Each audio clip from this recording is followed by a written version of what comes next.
Blair of the Mounties, a story of the Royal Northwest Mounted Police.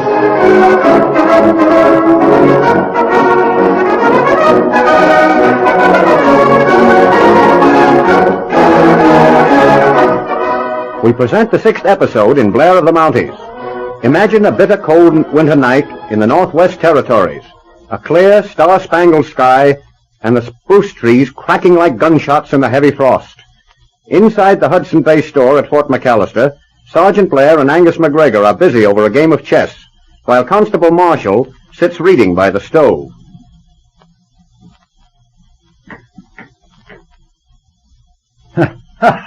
It's no good, Angus. I got you this time. You haven't got a chance. Man, that's recht nu. You're getting mighty smart at this game. Hold on. What is that? What do you mean, Angus? Well, I thought I heard the dog team. Aye, there it is nu. Yes, that's right. See what it is, Marshal. All right. Hello? Why, it's a woman. Come in, ma'am. I want to sleep, Sergeant. Yes, what is it? Oh, you better come in and get warm. Angus, for goodness sake, keep that girl away from the stove. What is wrong? Don't you see that her face is frozen? That's right. Better take care of her, Mrs. McGregor. Oh, but I must see you, Sergeant, right away. It's important. All right, honey. But come into the kitchen and I'll fix that face of yours. Oh, but I must talk to the sergeant. All right, I'll come with you. Go ahead, Mrs. McGregor. Angus. Quick, look what's in the sleigh. What is wrong, Manu? Why, it's a baby. She had it in the sleigh with her. But, man, a wee bairnie. Now be careful, Manu. Mercy me, a baby? Goodness, take care now and give it to me. Oh, the poor little thing. Oh, it's all right, Mrs. McGregor. Look at the little beggar laughing. He was all bundled up in the furs. Why, the idea of leaving a baby out in the sleigh. Who is the young woman? Oh, she's all right. She had one ear and part of her cheek frosted, but I got it in time. She's talking to Sergeant Blair now.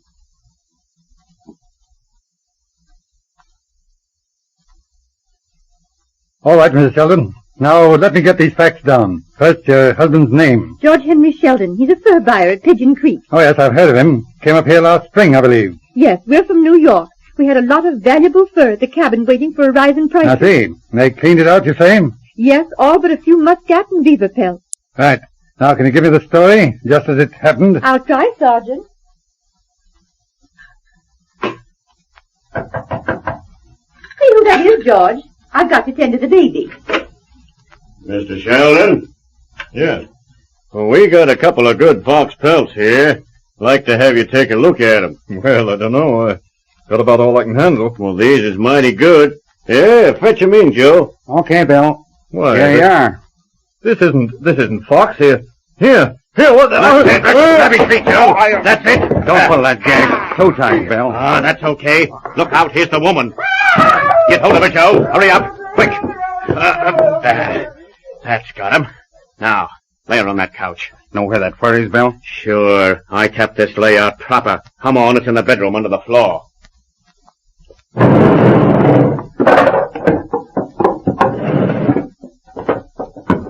Got it, Bill? Sure. Yeah. There's a little silver here packed plumb to the floor with fur. And this guy only buys good stuff. Boy, look at that silver fox. Come on, shoot this stuff out to the sleigh. We gotta beat it. I'll sort 'em out. Here, take this bunch. Okay, Bill. Hey, Bill. Well, what now? Hey, there's a kid asleep in the crib in here. What of it? You ain't afraid of a kid, are you? No, but Bill, you can't leave a kid to freeze. It's 40 below outside. Oh, gee, when that stove gets cold with a mother all tied up, it's going to be tough for the kid. Hey, grab this bunch of fur and quit beefing. Ain't getting soft, are you? Well, all right. Gosh, if this ain't the swellest bunch of fur I ever seen. Come on, Joe. I got the rest. That's the works, Bill. But all we can carry on the sleigh. Yeah? All right, let's get going. Hold on, Bill. I got to go to the cabin again. Well, what for? Oh, it's okay. I left my knife in there. Well, hurry up. Gosh, what a guy to have on a job like this. Let's say, this is a swell bunch of fur, but I never saw a guy like that before, always holding up the works. Okay, Bill. Well, come on, let's go.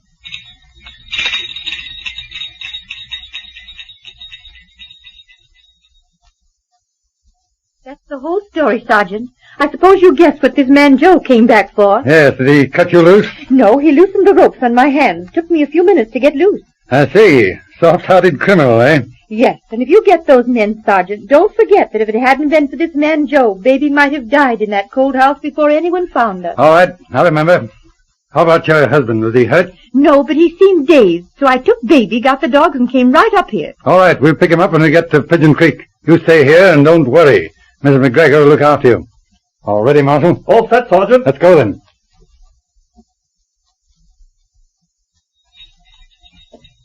All right, Joe.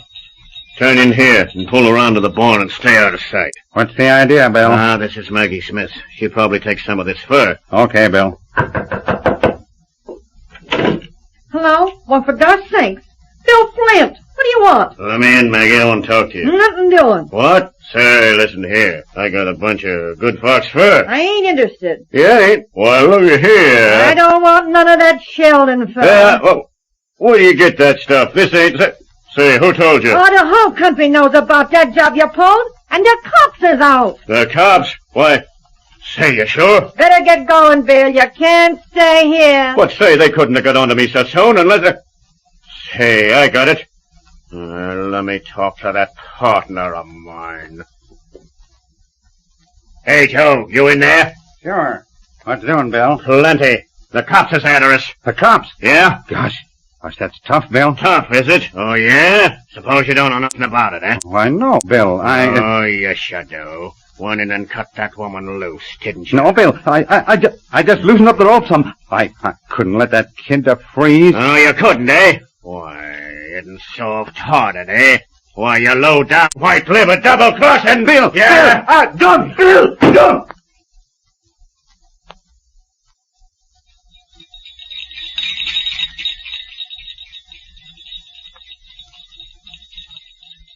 How far to Hackett's Landing, Marshal? We're pretty close now. What's that light ahead? Somebody waving a lantern. Pull up, Marshal. Hello, that's Sergeant Blair. Yes? What is it? There's a man here at Maggie Smith's. Been shot. Looks to be dying. Hurry up, Sergeant. All right, come on, Marshal. This way. Where is he? Right in here, Sergeant. Oh. How long has he got? Not long, Sergeant. All right, let's have a look at him. Hello? Joe? So it's you, is it? Sure, Sergeant. It's me. Guess I'm all through this time. Listen, Joe. Who is your partner? Partner? He ain't my partner. What is his name? Oh. Calls himself Bill Flint. But that ain't his real name. Well, it's his real name I want. Sure, I know. His name is... Yes. His right name is Kiefer. Bill Kiefer. All right, now tell me, Joe. Hold on, Sergeant. It's no use. He's gone. Oh, poor fellow. So it was Smiling Bill Kiefer, eh? And he slipped us. I've wanted him ever since that McAndrew case. If we can get him for this killing, I'll be pretty happy. Here's the gun, Sergeant. Right, take care of it. I want those fingerprints. How about that fur? All here, Sergeant. Good, that's something anyway. Let's get going. Got to pick up Kiefer. But Smiling Bill Kiefer, once more, made a clean getaway and eluded the police dragnet, slipped over to the U.S. border. 3 years have passed. Through well-earned promotion, Blair is now an inspector. Our closing scenes finds Inspector Blair and his office at Moose Jaw talking to Sergeant Marshall. Marshal. Yes, Inspector. What is it? Telegram? Yes, just listen to this and renew your faith in miracles. It's from the immigration people at the border. Identification K158. William James Kiefer. Man answering name and description. Entered Canada at North Portal this afternoon. Is on northbound Sioux train number 73.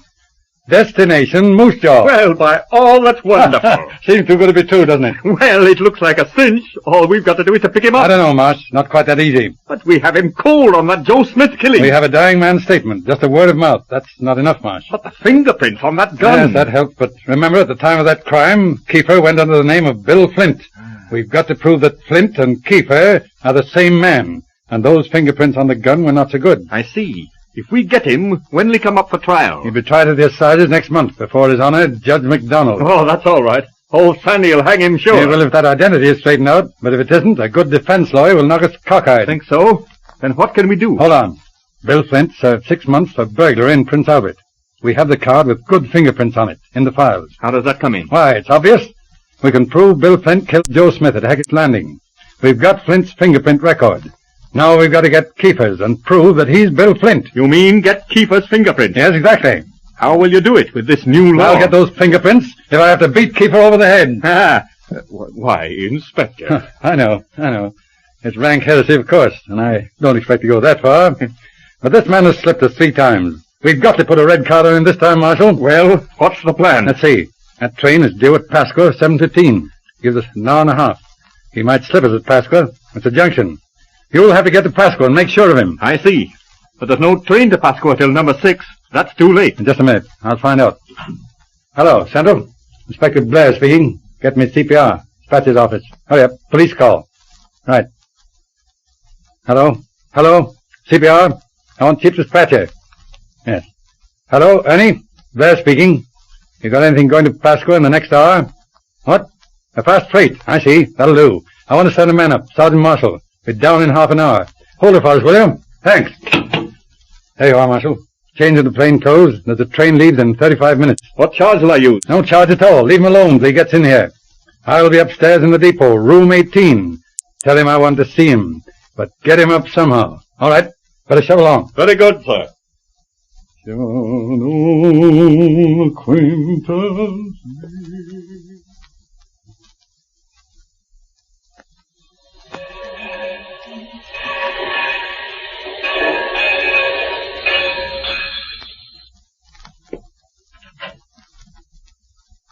Hello, Marshal.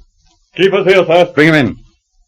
Well, hello there, Sergeant. Oh, excuse me. Inspector now, ain't it? Well, how be you? How are you, Keeper? Oh, say, Inspector, anything wrong? No, everything's fine, Keeper. Heard you were coming up and just wanted to have a little talk. Well, that's fine.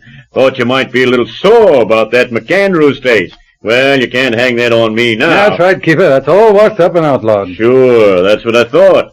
Yeah, kind of glad to get back to Candy. I'm aiming to stay up here regular. That is, if you fellas will let me. That's all right, Keeper. I think I can arrange that for you. Well, that's mighty white of you, Sergeant. What is it you wanted to know, anyhow? Oh, just a matter of routine. I'd like to get your fingerprints in case you should, take a notion to start celebrating again. Fingerprints? Oh, I don't know. Don't seem to me you've got any right to do that. Oh, of course you can refuse, and I'll have to hold you for inquiries. Well, all right then. Right, stick your thumb on here. That's it. Now the other one. How's that, Marshal? Check, Inspector. Got the same prints on this card. Say, what is this, a frame-up? William James Keefer, you're under arrest. What? For the murder of Joseph Smith at Hackett's Landing in 1903. Hey, you can't pin this on me. You can't blame me like that. Hey, take him, Marshal. Hey, listen to me. Easy. Come on. This way. You have heard the 7th episode of Blair of the Mounties. Our next chapter is entitled The Cedar Lake Mystery.